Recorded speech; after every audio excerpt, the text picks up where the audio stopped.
നിയമസഭാ തെരഞ്ഞെടുപ്പിൽ തൃത്താലയിൽ മുൻ മന്ത്രി എം.ബി. രാജേഷ് പരാജയപ്പെട്ടതിന് പിന്നിൽ പാർട്ടിക്കുള്ളിലെ പ്രശ്നങ്ങളെന്ന് പാലക്കാട് ജില്ലാ സെക്രട്ടേറിയറ്റ്. തൃത്താല മണ്ഡലത്തിൽ CPIM ഗ്രൂപ്പിസം ശക്തമായിരുന്നെന്നും മന്ത്രിയായി എം.ബി. രാജേഷ് മികച്ച പ്രകടനം കാഴ്ചവെച്ചുവെന്നുമാണ് ജില്ലാ സെക്രട്ടേറിയറ്റിന്റെ വിലയിരുത്തൽ. CPIM തൃത്താല ഏരിയ കമ്മിറ്റിയിലെ ഐക്യമില്ലായ്മ തെരഞ്ഞെടുപ്പിനെ കാര്യമായി ബാധിച്ചെന്നും വിലയിരുത്തലുണ്ട്. നെന്മാറയിൽ തിരിച്ചടി നേരിട്ടതിന് പിന്നിലും പാർട്ടിക്കുള്ളിലെ പ്രശ്നങ്ങളാണെന്നാണ് ആരോപണം. കോങ്ങാട് PK ശശി പ്രഭാവം ഉണ്ടായെന്നും സെക്രട്ടേറിയറ്റ് വിലയിരുത്തി. പാലക്കാട് LDF NMR റസാഖ് മികച്ച സ്ഥാനാർത്ഥിയായിരുന്നു. 2ാം സ്ഥാനം ലഭിക്കുമെന്ന് പ്രതീക്ഷിച്ചിരുന്നു. പാലക്കാട് ജില്ലയിൽ വിഭാഗീയത ശക്തമാണെന്നും ജില്ലാ സെക്രട്ടേറിയറ്റ് യോഗം വിലയിരുത്തി.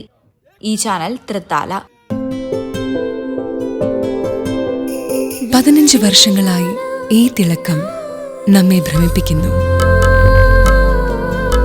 15 വർഷങ്ങളായി ഈ വ്യത്യസ്തത നമുക്ക് ആത്മവിശ്വാസം നൽകുന്നു.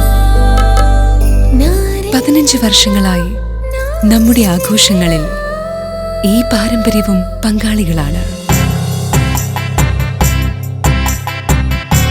ഒരു ദേശത്തിന്റെ ആഭരണ സംസ്കാരം രൂപപ്പെടുത്തിയവർ. ഞങ്ങളെപ്പറ്റി നിങ്ങൾക്കല്ലേ കൂടുതൽ അറിയുന്നത്? പരിശുദ്ധിയുടെ സുവർണ പാരമ്പര്യം. Hayath golden diamonds, Valanchery.